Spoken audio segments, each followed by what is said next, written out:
Today we're going to shoot with the Pantone colors of the year, and we're going to do some DIY styling.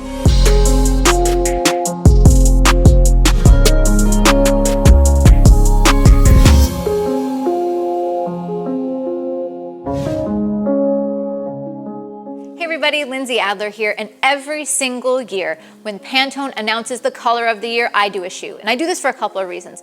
One, I'm feeling inspired, but the other reason is this color is meant to symbolize a trend that you're going to see throughout that upcoming year. And so when people are searching for these terms in the Pantone color of the year, I want my images to come up. So at the beginning of the year, every year in January, it's one of the first things I do. All right, so it is time for the 2021 color of the year, which is, well, they're actually two. The two colors are Illuminating Yellow and Ultimate Gray. Now when Pantone picks the color of the year, they do so for a reason. And they will go through and they explain the psychology behind it. Well, the gray is because we need stability and we want something peaceful and solid and strong. But the yellow is because we want warmth and optimism. So you look at these two colors together and it makes a lot of sense why they would pick that for 2021. Now the Pantone color of the year, it isn't just for photo shoots. You're going to see it in graphic design, fashion design, interior design. Basically, now that you know, watch throughout the arts and you're going to see it everywhere. All right, so let's begin with our concept. Now, of course, I needed to feature these two colors, and I wanted to do so in a way that wasn't breaking the bank. You know, keep it really simple. So what I did is I went online and I started to look for things that were yellow. And I found a wide range of things, including these fans. Now, typically, they're used for decorating at parties, and one pack was $6.99, so right within budget. To bring in the gray, I thought using a Savage Fashion gray background was a really good way to give us a nice clean slate, calming background, but to allow the yellow on her headpiece and her makeup to really pop and come forward in the image. Now, originally, my instinct when shooting yellow was maybe I need to do something that's really flat, high key, minimal shadows. But because I had the gray background, I actually thought that with my lighting, introducing a little bit of shadow and sculpting would be a nice balance. All right, so let's go on to the lighting. This image is created with a single soft light source. I have a large umbrella with diffusion to the right-hand side of my frame. Fundamentally, this is just a big soft light source. You could do the same thing with an octabox, another size or shape softbox, a smaller umbrella. The key is to bring it in nice and close to the subject to make it really soft. However, there's one more piece to the lighting that I wanted to introduce into the equation, and that's the fact that since I only wanted to use one light, I wanted to make sure the background wasn't too dark.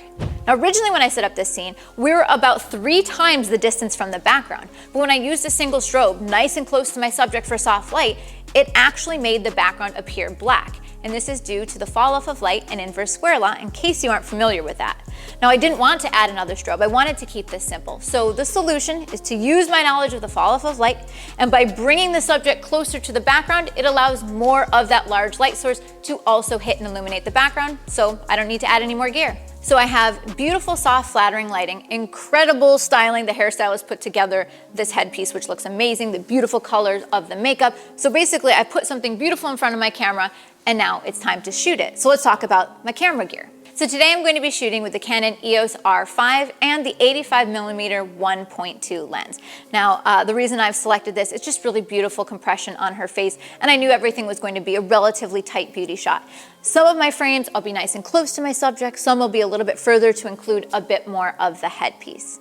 The lighting in this shot is super soft and it's flattering, and I've been able to keep my gear really simple, and that's the key. Now, if you want to know more about what you can achieve by using just a single strobe, I've got a class just for you.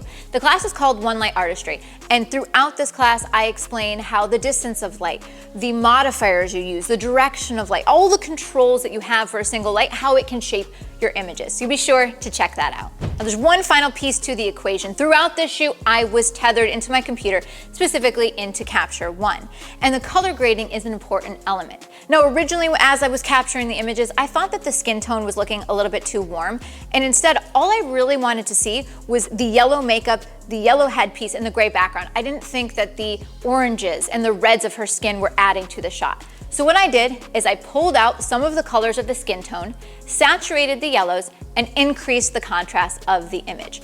Now, it's not a huge change, but it makes a lot of impact.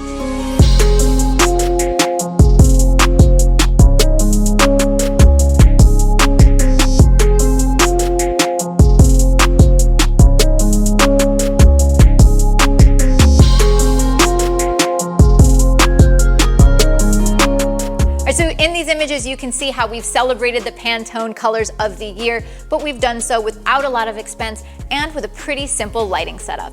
So if you want to see the gear used in the making of this video, as well as the little fan headpieces I bought, be sure to check out the links in the description below, and of course visit adorama.com. And if you like these creative DIY projects, well, I do them all the time. So be sure to subscribe because I have so many more of these videos coming your way. See you next time, guys.